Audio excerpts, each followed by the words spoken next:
반갑습니다. 참포도나무병원 척추내시경센터장을 맡고 있는 홍영호입니다. 이전에도 제가 뭐 이렇게 뭐 운동법이라든지 안 그러면 이제 자세라든지 이런 부분들에 대해서 몇 번 말씀을 드린 적이 있습니다. 오늘은 정말 바른 자세란 무엇일까요? 라는 주제로 또 한번 얘기를 해보도록 하겠습니다. 바른 자세를 조금 이제 설명드리면 이제 바로 선 자세를 이제 설명을 드리는 건데, 좌측, 우측은 이제 그냥 보셔도 이제 뭔가 구부정하고 바르지 않은 자세라는 걸 아실 거예요. 흔히들 얘기합니다. 꼿꼿한 자세가 바른 자세라고 얘기합니다. 앉아 있을 때도 꼿꼿한 자세, 서 있을 때도 꼿꼿한 자세, 꼿꼿한 자세가 바른 자세라는 거죠. 그러면 근데 이제 이 꼿꼿한 자세를 했을 때 척추에서 이제 경추, 흉추, 요추가 있다고 했는데 경추하고 요추가 약간 메커니즘이 조금 다릅니다. 흉추 같은 경우는 갈비뼈가 잡고 있기 때문에 흉추는 원래 병이 적게 생깁니다. 경추나 목의 경추나 허리 요추하고 비교했을 때 흉추부는 갈비뼈가 잡고 있어서 이 움직임이 제한되어 있고 그래서 이제 병이 상대적으로 훨씬 적게 생기죠. 물론 그래도 생기지만요. 그래서 경추하고 요추가 어떻게 다르냐. 요추, 그러니까 허리는 힘을 주고 잡고 있는 상태가 되어야 됩니다.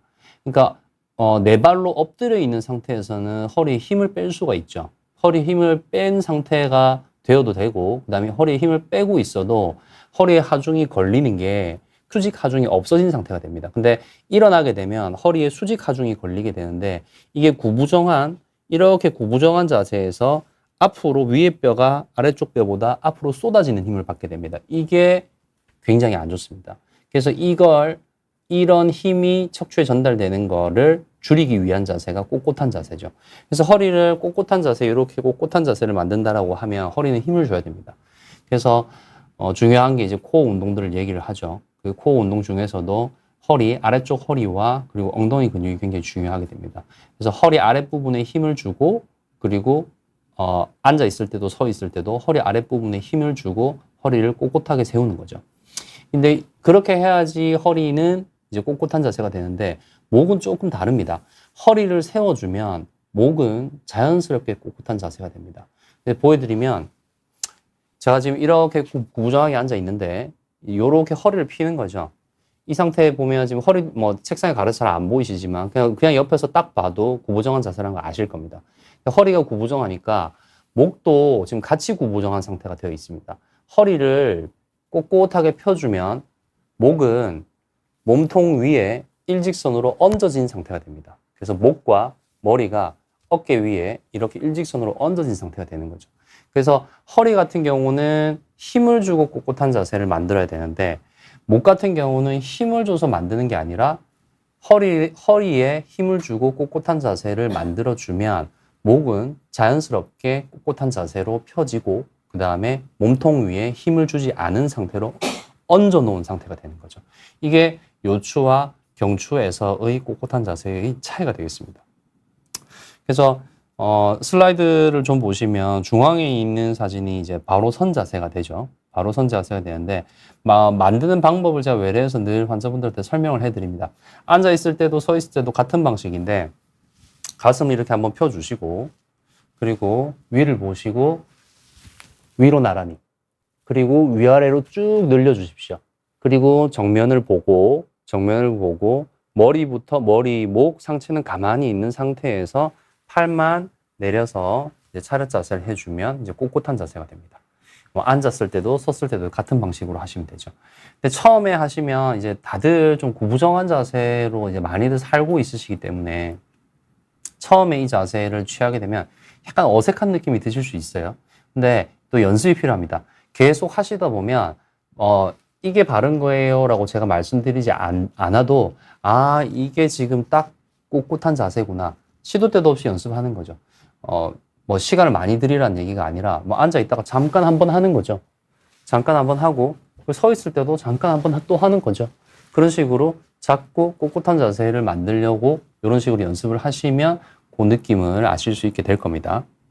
그래서 바로 선 자세이고 그다음에 이제 바로 앉은 자세입니다. 바로 앉은 자세는 사실 조금 복잡합니다.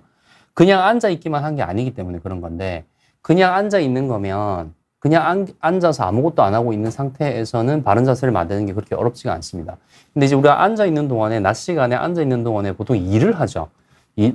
집에서 일을 하시는 분도 있을 거고, 뭐 회사에서 일을 하시는 분도 있을 거고, 저처럼 이제 진료실에서 이제 컴퓨터로 이제 기록을 하면서 환자하고 대화를 하고 그런 식으로 일을 하는 분들도 있으실 거고 그럴 겁니다. 근데 앉아 있을 때의 자세가 조금 복잡한데 그걸 조금 설명을 드리겠습니다. 보시면 좌측이 이제 전형적으로 이제 안 좋은 자세인데 우측은 바른 자세인데 사실 그림을 가져오다 보니까 그런 건데 이 부분에서 조금 수정을 해야 될 부분들이 있습니다. 한번 설명을 드리겠습니다. 일단 앉은 자세에서 꼿꼿한 자세를 먼저 만드셨는데 이 자세를 일을 하는 동안에 유지를 해야 됩니다. 거기에서 제일 중요한 건 뭐냐면 이 팔의 높이입니다. 책상 위에 팔꿈치를 우리가 보통 키보드로 작업을 많이 하죠. 뭐 손으로 쓰시는 분들도 있겠지만 손으로 써도 마찬가지입니다. 내가 이 꼿꼿한 자세에서 연필로 뭘 쓴다, 볼펜으로 뭘 쓴다, 안 그러면 키보드로 타이핑을 한다라고 했을 때 이 키보드 타이핑을 하는 이 팔의 높이가 있습니다. 책상 높이에 맞추면 이렇게 구부정한 자세가 되죠. 지금 이 책상에 제가 맞추면 이 자세 그대로 팔은 그대로 가만히 있는 상태에서 허리를 쭉 펴보시면 팔이 이렇게 올라옵니다. 그러면 책상의 높이가 이만큼이 돼야 되는 겁니다. 원래 책상에서 내가 타이핑을 할 때의 팔 높이, 허리를 폈을 때도 그 팔 높이에 책상이 있어야지 타이핑을 편안하게 하실 수 있겠죠.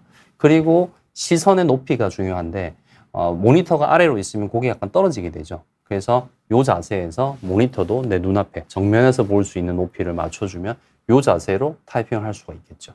예, 키보드를 사용하실 수 있습니다. 그게 바른 자세고, 그리고 허리를 앉은 자세에서 허리를 꼿꼿하게 펴는 게 방금 말씀드렸던 요 똑같은 방법인데 가슴 펴고 천장 보시고 위로 나란히 늘려주고 정면 보고 팔 내리고 이렇게 해서 바른 자세를 만드는데 한 가지 이 바른 자세를 유지하는 데 있어서 중요한 부분이 뭐냐면 이 고관절의 각도가 되겠습니다. 고관절이 많이 접힌 상태, 그러니까 무릎이 더 많이 들린 상태가 되면 허리를 꼿꼿하게 펴고 유지하는 데 굉장히 많은 힘이 필요합니다. 그래서 의자에 앉으실 때 너무 이런 식으로 엉덩이를 끝까지 집어넣어서 앉으시는 것보다는 반쯤 걸터 앉으시는, 반에서 3분의 2 정도 걸터 앉으시면 무릎이 아래로 떨어지게 됩니다. 그러면 이 고관절의 각도가 이렇게 90도가 아니라 약간 완만한 상태가 되죠. 그렇게 되면은 허리에다가 힘을 주고 꼿꼿하게 앉아 있는 게 훨씬 편해집니다. 긴 시간 동안 허리를 꼿꼿이 펴고 앉아 있을 수 있다는 거죠. 그래서 제가 지금 말씀드리는 꼿꼿하게 앉은 자세를 할 때는 기본적으로는 등받이를 사용 안 한다는 가정입니다. 등받이를 사용을 하실 때는 지금 이 그림처럼 엉덩이를 끝까지 집어넣으시고 등받이에 등을 기대시는 게 바른 자세일 것이고, 등받이를 사용을 하지 않는 게 더 꼿꼿한 자세를 취할 수는 있는데 대신에 이제 허리 근력이 좀 필요하겠죠. 자, 여기까지가 이제 바른 앉은 자세이고, 이제 방금 설명드린 부분이죠. 바른 앉은 자세에서 이렇게 엉덩이를 약간 앞으로 빼서 앉으시면 고관절의 각도가 여기서는 거의 90도죠. 이렇게 90도로 꺾여 있는데 약간 완만하게 꺾인 상태가 되고, 그러면 허리에 힘을 더 적게 준 상태에서 허리를 꼿꼿하게 펴고 있을 수 있게 되는 겁니다. 이것도 이제 설명드렸던 부분이죠. 이 그림에서는 이제 팔을 지지하는 게 의자 팔걸이에 지지를 하고 있는데 보통 이렇게들 좀 작업을 잘 안 하실 겁니다. 책상에 이렇게 바짝 붙어서 하시는 분들이 더 많으시고, 저것도 괜찮은 방법인데 본인이 이제 어떤 환경에서 일을 하는지에 따라서 그렇게 맞춰서 하시면 될 것 같습니다. 그래서 이제 이런 부분들 때문에 요즘에 이제 그런 이제 브랜드들이 나오는 거죠. 책상 높이 이렇게 조절하는 그런 제품들이 요즘에 많이 있습니다. 바로 눕기인데, 지금 이 사진은 이제 바로 앉은 자세입니다. 목은 바로 앉아 있을 때 목은 힘을 준 상태가 아니라고 제가 말씀드렸죠. 꼿꼿한 자세를 만들게 되면 허리는 힘을 주고 있지만 목은 전혀 힘을 주지 않은 상태가 됩니다. 그럼 어떻게 쉽게 아실 수 있냐면 목 뒤에 정중앙에 척추뼈가 이렇게 만져질 건데 이 양쪽으로 근육이 있거든요. 꼿꼿한 자세에서 근육을 만지고 있다가 앞으로 이렇게 조금만 숙여 보시면 근육이 힘이 이렇게 쫙 서는 걸 바로 아실 수 있습니다. 그래서 꼿꼿한 자세를 만들어 주면 경추는 힘을 안 주고 있는 자세가 되는데 지금 이 커브가 누워 있을 때도 그대로 유지되면 됩니다. 그러면 지금 이 좌측의 사진이 누웠을 때 자세라는 거죠. 그러면 공간이 비어있는 공간이 이렇게 보이죠. 베개는 이 빈 공간을 메꾸는 겁니다. 누웠을 때 베개를 베고 나서도 이 공간이 다 채워져서 이 커브가 그대로 유지될 수 있도록 하는 게 베개의 역할이죠. 그래서 요즘에 경추베개 하면서 광고들 많이 하죠. 저도 여러 종류 써봤습니다. 근데 뭐 저는 개인적으로 사실 저한테 딱 맞는 경추베개는 못 찾았었습니다. 뭐 물론 제품이 안 좋다는 얘기를 하는 것은 아니고 다 여러 종류를 써보셔야 됩니다. 어떤 베개가 좋다 이런 말씀을 드릴 수가 없고 환자분들도 그러니까 환자가 아닌 뭐 사람들이 다 체형이 다르죠. 목 길이도 다르고 그 다음에 뭐 상체도 그렇고 그 다음에 이 두께 상체의 두께 뭐 살이 쪄 있는 정도 체중 이런 것들 차이가 나죠. 그래서 정해줄 수는 없고 이 원리로 이 뒤에 있는 빈 공간을 메꿔주세요. 예, 그게 베개를 찾는 원리입니다. 저 같은 경우에는 다이소에 파는 5,000짜리 쿠션을 씁니다. 저희 와이프도 뭐 그게 좋니 안 좋니 처음에 얘기하다가 자기도 이제 몇 종류 써보니까 그게 편하거든요. 그래서 이 뒤쪽에 조그만 쿠션을 하나 받치고 잡니다. 저 같은 경우는. 그래서 전형적으로 요렇게들 베개를 베고 주무시죠. 그러면 요 어깨 쪽도 어깨 아래가 요렇게 곡선이 있기 때문에 요 부분을 메꿔줘야 되는데 요 상태가 되면은 어깨 아래는 메꿀 수가 없는 상태가 되죠. 그렇게 되기 때문에 베개를 벤다라고 했을 때 요렇게 어깨 아래까지 베개가 좀 들어와 주셔야 돼요. 그리고 목이 받쳐지고 뒤통수가 약간 떨어지는 느낌. 뒤통수가 약간 떨어지는 느낌. 뭐 이 정도는 아니겠죠. 이 정도는 아니지만 약간 떨어지는 느낌이 듭니다. 그래서 좌측은 보편적으로 베개를 이제 베고들 이제 주무시는 자세인데 요게 목 커버가 조금 좋지 않다. 요렇게 해주면은 자는 동안에 목 커버를 잘 유지할 수가 있다라는 것이고 요렇게 되는 거죠. 여기를 메꿔줘야 됩니다. 베개를 넣어서.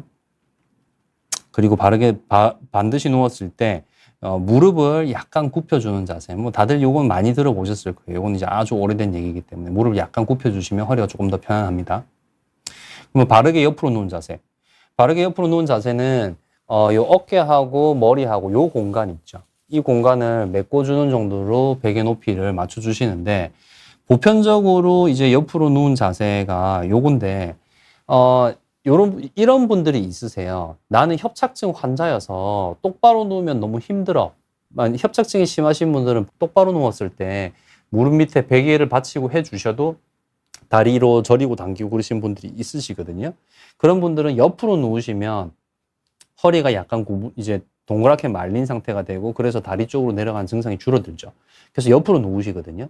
근데 옆으로 누우면 어깨가 아파서 못 자겠어. 바로 누우면 다리가 너무 아프고 이제 옆으로 누우면 이제 어깨가 눌려서 아프죠. 저는 이미 조금 어린 시절에 어깨 수술을 한번 받았습니다. 근데 저는 주로 오른쪽으로 잡니다. 오른쪽 어깨는 옛날에 수술 받았고요. 괜찮다가 이제는 이제 아픈데 옆으로 누우면 지금 요 자세를 보시면 옆으로 누웠다라기보다는 반쯤 엎드린 자세가 되죠.